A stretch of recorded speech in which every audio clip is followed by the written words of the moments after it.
to my channel. This is Book Burning, and I am JCM Byrne, author of The Hybrid Helix and a few other books. I want to talk today about heroism, about Christianity a little bit, I guess about paganism and Superman. Why these topics? How did this come together? You might be asking yourself. I know I was. So there was a very well-known science fiction writer, maybe one of the better knowns when writing today, Christoper Ruocchi, did an interview with FanFi Addict, and I will link to that in the description of this video. And he described or sort of bifurcated heroes into two types. And he called one of them Christian and one pagan. And I don't know that he meant that the Christian notion of heroism originated with Christianity, but certainly it was, sort of very typical of Christian lore. You'd have to ask him exactly what he meant, but he made the distinction. And this is very similar to the way I have described different types of heroes before, but not exactly the same. So I want to go into what his distinction is, why it's interesting, and how it can help you think about different kinds of heroes in heroic characters and what makes them heroic in literature. What is this notion? So the way he describes it is a pagan hero is a hero that what makes them a hero is that they have qualities of excellence. They're really good at stuff. And the classic example is someone like Achilles. So what makes Achilles a hero is he's an incredibly great warrior, super skilled, great in battle. He exemplifies these virtues, these characteristics. He's not just a normal guy. That's what makes him a hero. He's not a normal person.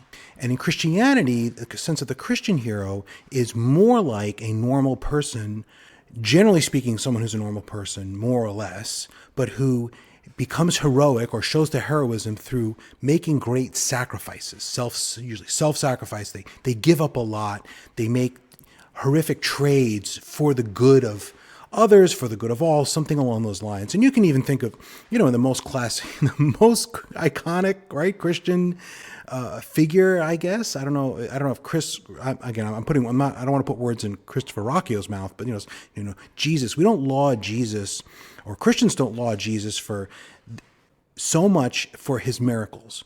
People acknowledge these miracles, or turning water into wine, walking on water, but people don't have tattoos of or carry, wear emblems of Jesus walking on water, right? You might have a painting here and there, but that's not the archetype. That's not the thing people focus on. People focus on the tremendous sacrifice, the dying for our sins, right? That's the thing that comes foremost.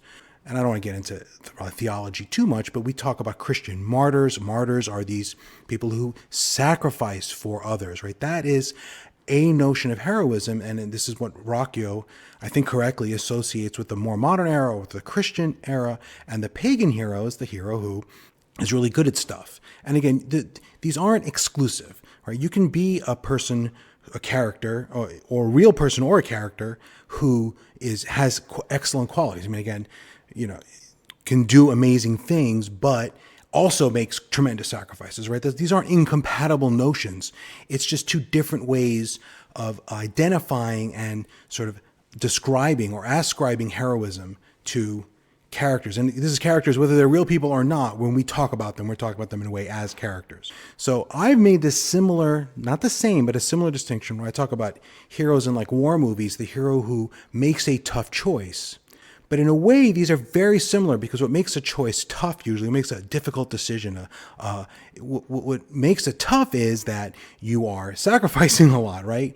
And the classic example of this is the war movie example of the guy who throws himself on a grenade and saves his squad, right? It's not that guy if that guy was invulnerable to grenades, right? If he was a superhero in that sort of modern comic book sense of superhero, throwing himself on a grenade wouldn't really be heroic in the same way, because he just get up, brush off the fragments, and go about his business. Everyone pat him on the back, right? In a way, Captain America is less of a hero in the true war movie sense. But this is a normal person who makes a difficult choice to throw himself on the grenade, or in Ruocchi's sense, sacrifices himself. We're saying very similar things. A normal person makes a very difficult and shows their heroism, or is ascribed heroism because of that. And then you compare that to, other characters. Look at Superman. Superman, and I'm not to say that Superman doesn't ever sacrifice. He certainly spends a lot of time saving people, where he could be, knitting or smoking cigars or doing whatever Superman does as a hobby. I'm not familiar enough with the comics to know if Superman has a hobby. Does he collect art? I don't know. I have no idea. But presumably he has things he could be doing that are not saving, apparently in the DC universe, the rate of mechanical failure for airplanes is tremendously high because he seems to feel like in the movies he's always saving a plane that's going down. Like, I don't know why all these planes are going down. Like, what happened in the DC universe that they don't have like aircraft engineers? But that's a totally different side topic that I shouldn't really get into. So I guess my argument is that when we talk about the superhero genre, generally speaking, the qualities that bring characters, we put characters in the comic books, the quality that goes into the ad, the thing we say, what makes Superman like Superman and not just like a regular, why are we making movies about this dude? It's not because he has sacrificed more than everybody else. We make movies about the dude because he can do amazing things that aren't normal, and that is a way that he makes him heroic to us, and that is the pagan way. Remember, having amazing abilities, having amazing skills or qualities like that, that's pagan. In Ruoccio's distinction, and I am agreeing with it, is a pagan notion of heroism, like Achilles. Superman is much more like Achilles than the guy throwing himself on a grenade or than like a Christian martyr. Now again, Superman certainly a sacrifice, and if you look at other superhero characters, some of them seem a little more like the Christian hero. I mean, Batman, Bruce Wayne has clearly sacrificed quite a bit to become Batman. He doesn't have much of a social life, et cetera, but he also doesn't seem to be missing it. In most iterations of Batman that I've seen, and I'm not a comprehensive study of the character, he's pretty okay. He's not sitting around going, oh, I wish I'd only had a chance to have children and a regular life. He's like, no, this he finds it's satisfying to be Batman, and that's part of what makes him a Batman. Also is a hero in the pagan sense more than in the Christian sense, and I think most superheroes are. Again, when we talk about superheroes, we don't talk about what they've given up. We talk primarily about their powers and only secondarily about their sacrifices that they've made. And we do this in other areas of normal, like modern life, right? This pagan notion is not archaic and never used anymore. Think about sports heroes. When people talk about their sports heroes, they're talking about the people who are excellent at sports. When we say who's the greatest basketball player ever, you do not ever start with the guy who made the greatest sacrifices to be a basketball player, because that's not Michael Jordan or LeBron James, right? Those guys made sacrifices, absolutely, but they didn't make more than most other professional players. I would argue the players who spend most of their career on the bench, moving from team to team, unemployed for long stretches, not making a lot of, those people made greater sacrifices for the game. Very few people would list them at the top of their lists of like sports heroes. You pick the people who are best at sports, and you can admire them also for the sacrifices they made, but that is a secondary thing that you do, is admire them for their sacrifices, primarily for their excellence. And superheroes are all about the excellence, right? It's all about super excellence. I don't know what you even call it, because it's not just that Superman can do do human things great. He can do superhuman things, literally, right? That's a quality. Again, it's not what he's given up, and he has given up things, but the Superman stories often don't focus on what he's given up. They often focus more on what he's able to do. Just for an example, if Superman's stories focused on what he'd given up, he'd never marry Lois, right? But in many of the iterations, he's got a family life, he may have kids, he's got a wife, right? He hasn't sacrificed everything to fight evil or crime, right? He's gotten, and I'm not saying he should have, but this is the pagan notion of heroism, not the Christian one.